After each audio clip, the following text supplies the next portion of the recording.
எதிலும் விவேகத்துடன் செயல்படும் மீனராசி அன்பர்களே, இதுவரை குடும்பஸ்தானமான 2ஆம் ராசியில் இருந்து வந்த குரு பகவான் சித்திரை மாதம் 18ஆம் நாள் முதல் சகோதர ஸ்தானமான 3ஆம் வீட்டில் சஞ்சாரம் செய்ய இருக்கின்றார். சகோதர ஸ்தானத்தில் இருக்கின்ற குரு பகவான் தான் நின்ற ராசியில் இருந்து 5ஆம் பார்வையாக கன்னி ராசியான களத்திரஸ்தானத்தையும், 7ஆம் பார்வையாக விருச்சிக ராசியான பாக்கியஸ்தானத்தையும், 9ஆம் பார்வையாக மகர ராசியான லாபஸ்தானத்தையும் பார்வையிட இருக்கின்றார். குரு பகவான் 5ஆம் பார்வையாக களத்திரஸ்தானத்தை பார்ப்பதால் தம்பதிகளுக்குள் புரிதல் ஏற்படும். தவறிப்போன சில வாய்ப்புகள் மீண்டும் கிடைக்கும். நிர்வாக திறமைகளை வெளிப்படுத்தி பாராட்டுகளை பெறுவீர்கள்.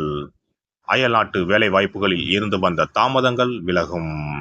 குரு பகவான் 7ஆம் பார்வையாக பாக்கியஸ்தானத்தை பார்ப்பதால் புனித ஸ்தலங்களுக்கு சென்று வருவதற்கான சூழல் அமையும். தன வரவுகளின் மூலம் பணப்புழக்கம் அதிகரிக்கும். மருத்துவம் தொடர்பான துறைகளில் புதிய வாய்ப்புகள் கிடைக்கும். வழக்கு சார்ந்த சில நுணுக்கமான விஷயங்களை புரிந்து கொள்வீர்கள். குரு பகவான் 9ஆம் பார்வையாக லாபஸ்தானத்தை பார்ப்பதால் மனதளவில் இருந்து வந்த கவலைகள் குறையும். எதிர்பார்த்த சில விஷயங்கள் கைகூடி வரும். நிபுணர்களின் ஆலோசனைகளால் வியாபாரத்தில் லாபத்தை மேம்படுத்துவீர்கள். உடல் ஆரோக்கிய பிரச்சனைகள் நீங்கி புத்துணர்ச்சி அடைவீர்கள். கௌரவ பொறுப்புகளால் வெளிவட்டாரத்தில் செல்வாக்கு அதிகரிக்கும். குரு பகவான் சகோதர ஸ்தானத்தில் நிற்பதால் பூர்வீக சொத்துக்களை விருப்பத்திற்கு ஏற்ப மாற்றி அமைப்பீர்கள். உடன் பிறந்தவர்களிடத்தில் அனுசரித்து நடந்து கொள்ளவும், எதிலும் திட்டமிட்டு செயல்படுவது எதிர்பார்ப்புகளை நிறைவேற்றும். எதிர்பாராத சில உதவிகளால் கடன் சார்ந்த நெருக்கடிகள் குறையும். மனதிற்கு நெருக்கமானவர்களின் வழியில் மகிழ்ச்சியான சூழல் அமையும். மறைமுக தடைகளை வெற்றி கொள்வீர்கள். குரு பகவானின் நட்சத்திர சஞ்சார பலன்கள். குரு பகவான் கிருத்திகை நட்சத்திரத்தில் சஞ்சரிப்பதால் நினைத்த சில பணிகளில் புதிய அனுபவம் ஏற்படும். உறவினர்களின் வழியில் அனுசரித்து செல்லவும், உத்தியோக பணிகளில் பதற்றமின்றி கவனத்தோடு செயல்படவும், மனதில் புதுவிதமான இலக்குகளை நிர்ணயம் செய்வீர்கள். குரு பகவான் ரோகிணி நட்சத்திரத்தில் சஞ்சரிப்பதால் மற்றவர்களை எதிர்பார்க்காமல் செயல்களை நீங்களே செய்வது நல்லது. கணவன் மனைவிக்கு இடையே அனுசரித்து நடந்து கொள்ளவும், ஆடம்பர செலவுகளை கட்டுப்படுத்துவதால் நெருக்கடிகள் குறையும். சிலருக்கு எதிர்பாராத இடமாற்றம் உண்டாகும். குரு பகவான் மிருகசிரீச நட்சத்திரத்தில் சஞ்சரிப்பதால் மனதளவில் திருப்தியற்ற சூழல் உண்டாகும்.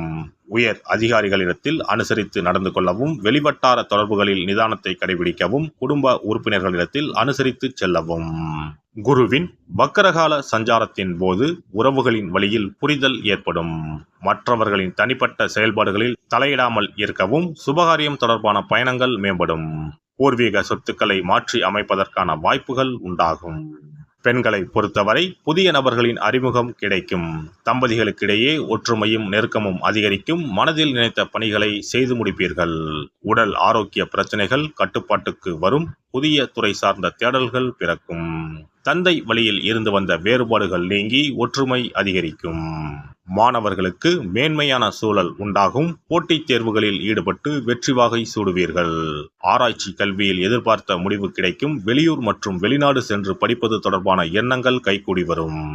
உத்தியோகஸ்தர்களுக்கு பணிபுரியும் இடத்தில் சில சிக்கலான சூழ்நிலைகளை சந்திப்பதற்கான வாய்ப்புகள் ஏற்படும். உயர் அதிகாரிகளிடத்தில் விட்டு கொடுத்து செயல்படுவது நல்லது. எதிர்பார்த்த இடமாற்றங்கள் கிடைப்பதில் விரயமும் தாமதமும் ஏற்படும். வேலை மாற்றம் தொடர்பான செயல்களில் சிந்தித்து செயல்படுவது நல்லது.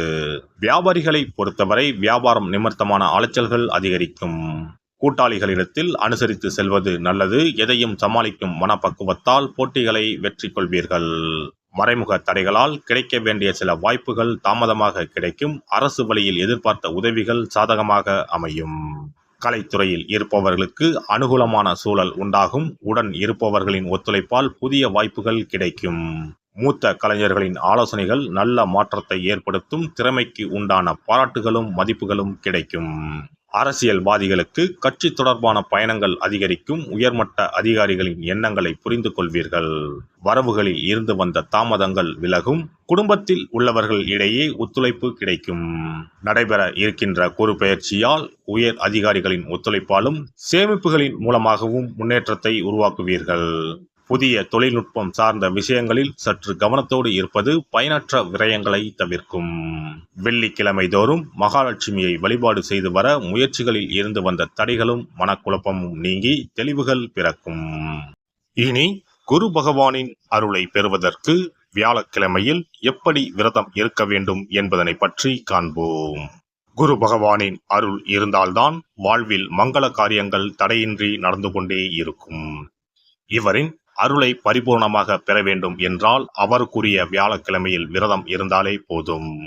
குரு பகவானுக்குரிய விரதத்தை கடைபிடிக்க நினைப்பவர்கள் சுக்கிலபட்சம் எனப்படும் வளர்பிறையில் வரும் வியாழக்கிழமைகளில் இந்த விரதத்தை இருக்கலாம். ஒரு வருடத்தில் தொடர்ந்து 16 வளர்பிறை வியாழக்கிழமைகள் வரும்.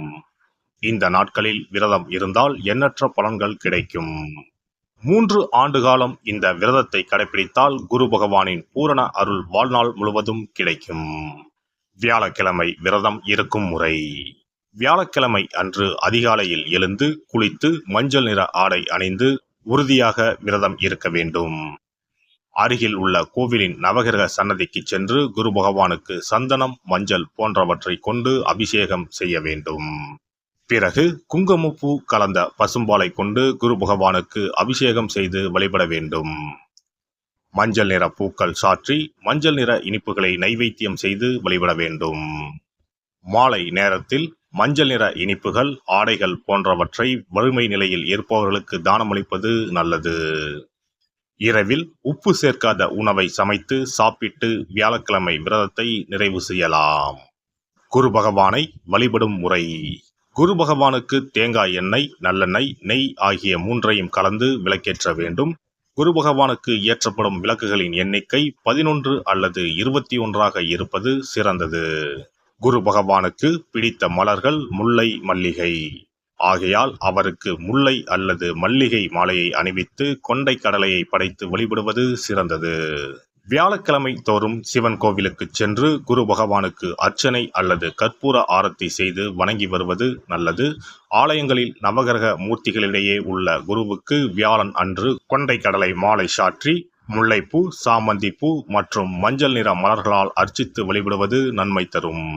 வியாழக்கிழமை தோறும் கொண்டைக்கடலை, சுண்டல், மஞ்சள் வாழைப்பழம், தேன், சர்க்கரை, கற்கண்டு மற்றும் இதர இனிப்பு பொருட்கள் இவற்றில் ஏதேனும் ஒன்றை நைவேத்தியமாக படைத்து வழிபட வேண்டும். குரு பகவானுக்குரிய வளர்பிறை வியாழக்கிழமை விரதத்தை முறையாக மேற்கொள்பவர்களுக்கு வாழ்வில் பல யோகங்கள் ஏற்படும்.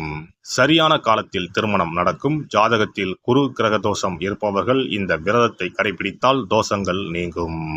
தொழில் வியாபாரங்களில் சரியான வருமானம் இல்லாதவர்கள், குடும்ப பொருளாதார நிலை சிறப்பாக இல்லாதவர்கள் இந்த விரதத்தை மேற்கொள்வதால் குரு பகவானின் அருள் கிடைக்கப் பெற்று தொழில் வியாபாரங்களில் செல்வ வளம் பெருகும். எல்லாம் வல்ல இறையருளால் நீங்களும் உங்கள் அன்பு குடும்பமும் உடல் நலம், நீலாயுள், நிறை செல்வம், உயர் புகழ், மெய்ஞானம் ஓங்கி வாழ்க வளமுடன். இந்த வீடியோ பதிவு உங்களுக்கு பிடித்திருந்தால் லைக் பண்ணுங்க, கமெண்ட் பண்ணுங்க, ஷேர் பண்ணுங்க. மறக்காம சப்ஸ்கிரைப் பண்ணுங்க. பக்கத்துல இருக்கிற பெல் பட்டனை கிளிக் பண்ணுங்க. நன்றி, வணக்கம். ஓம் நமச்சிவாய. சிவாய நம.